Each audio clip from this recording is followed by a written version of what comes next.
स्वागत है आप सबको आपका चैनल हिस्टोरिकल गुरुजी में। मैं हूं सुज्ञान और आज की वीडियो में हम बात करेंगे बहुत ही ज्यादा इंटरेस्टिंग टॉपिक के बारे में, जहां उड़ीसा के एक गडजात राज्य ढेंकानाल ने मराठाओं को हरा दिया था।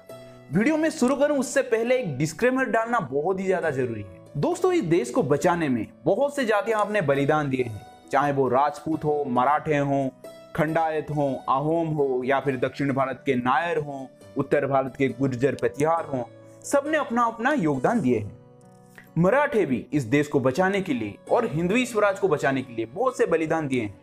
छत्रपति शिवाजी महाराज अब भी हमारे दिल में बसते हैं। मान सिंह जैसे एक गद्दार राजपूत के लिए जैसे हम पूरे राजपूत समाज को दोष नहीं दे सकते, उसी तरह बाद के कुछ करप्ट मराठा शासकों के वजह से हम छत्रपति शिवाजी महाराज के लेगेसी पर उंगली नहीं उठा सकते। हम जगन्नाथ धाम के वासी वो लोग हैं जो युद्ध क्षेत्र में अपने दुश्मन को हंस हंस के जीवन दान दे देते थे।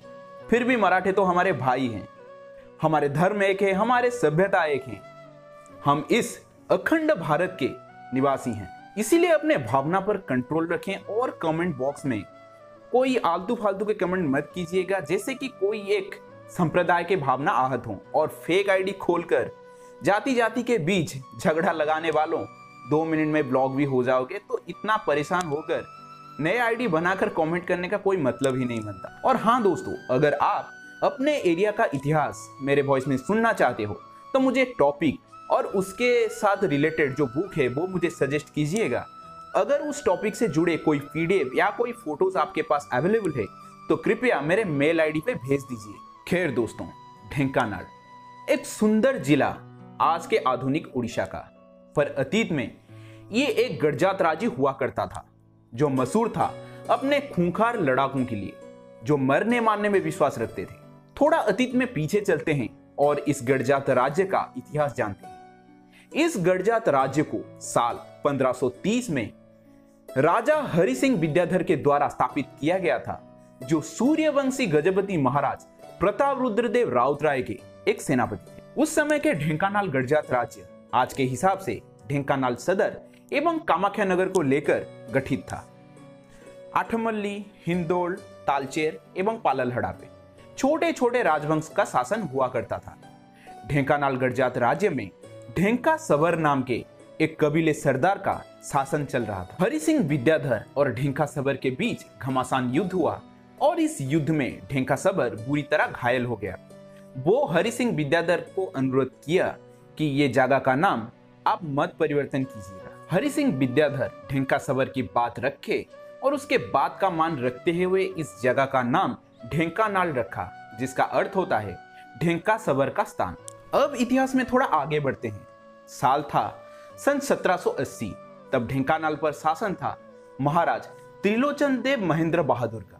वो एक शक्तिशाली राजा थे। वो अपने राज्य को शक्तिशाली बनाने के लिए कई सारे किले की निर्माण करवाए थे। अपने सैनिकों को वो छापामार युद्ध में महारत हासिल करवाए थे। दोस्तों, उस समय भारत में मराठे सुप्रीम पावर हुआ करते थे। उन्होंने मुगलों का ऐसी पिटाई की कि मुगल सिर्फ दिल्ली के अंदर ही समेट कर रह गए।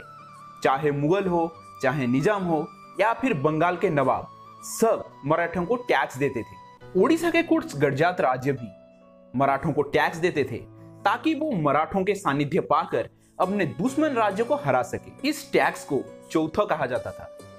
पर सब गडजात राज्य ऐसा नहीं थे। कुछ गडजात राज्य बहुत ही स्वाभिमानी थे। स्वाभिमान उनके लिए सर्वोपरि था और उन्हीं में से एक था ढेंकानाल गडजात राज्य। यहाँ के खंडायत घुटने टेकने से अच्छा मृत्यु को प्राप्त करना बेहतर मानते थे, जिस वजह से उनका पराक्रम जग जाहिर था। पर उसी के साथ साथ उनके कुछ दुश्मन भी थे, जिन्हीं में से एक थे केउंझर के राजा बड़भद्र नारायण भंजर। मैं आपको बता दूं कि एक समय पर केउंझर एक साम्राज्य हुआ करता था, एक एम्पायर। केउंझर साम्राज्य के सम्राट शत्रुभंज ने पूरे उत्तर एवं पूर्वी भारत को जीत लिया था। महाराज शत्रुभंज जी थे जो कुषाणों को भारत के बाहर खदेड़ा था।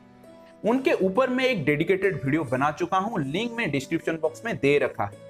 उनका साम्राज्य का फैलाव आप इस मैप में देख सकते हो। ढेंकानाल के महाराज त्रिलोचन देव महेंद्र बहादुर मराठाओं को चौथा टैक्स देने के लिए मना कर दिए, क्योंकि उनके हिसाब से ढेंकानाल एक स्वाधीन राज्य था और वो अगर मराठाओं को टैक्स देते हैं तो वो इनडायरेक्टली मराठाओं का आधिपत्य स्वीकार कर रहे हैं। इस बात से मराठाओं का ईगो हर्ट हुआ और इसके साथ साथ कटक का एक सेठ जिसका नाम मंजू चौधरी था, वो मराठाओं को ढेंकानाल पर हमला करने के लिए उकसाया।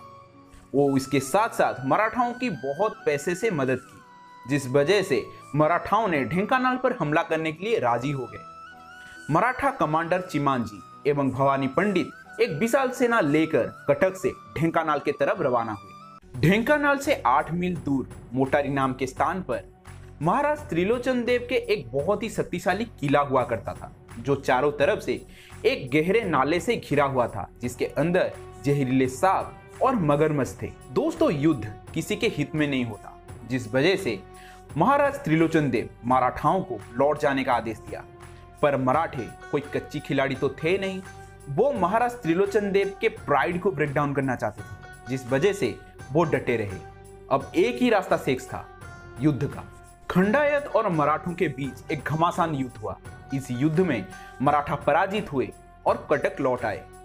कुछ दूसरे प्रॉब्लम्स के चलते फिलहाल मराठे इस हार को भूलकर अपने काम में बिजी हो गए। मराठों की इस हार से मराठे जितने दुखी नहीं थे, उनसे ज्यादा दुखी थे केउंझर के राजा बलभद्र नारायण भंज एवं कटक का वो सेठ मंजू चौधरी। दोस्तों, उस समय बंगाल में एक दूसरा स्टोरी चल रहा था।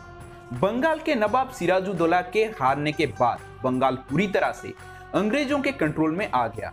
अंग्रेजों तो थे ढीठ, वो मराठों को चौथा देने में मना कर दिए, जिस वजह से मराठे अंग्रेजों के ऊपर गुस्सा हुए और साल 1780 में उनके ऊपर हमला करने के लिए निकले। मराठों के कमांडर चिमांजी एक विशाल सेना लेकर जब कटक से बंगाल के तरफ रवाना होने वाले थे, तब कटक का वो सेठ जिसका नाम था मंजू चौधरी, वो चिमांजी को उनका जो ढेंकानाल के हाथ हुए हार का याद दिलाया। वो उन्हें बताया कि ढेंकानाल के वजह से ही बाकी राज्य आपको टैक्स देने के लिए मना कर रहे हैं। अगर ऐसा चलता रहा तो एक समय आएगा जब कोई भी आपको टैक्स नहीं देगा।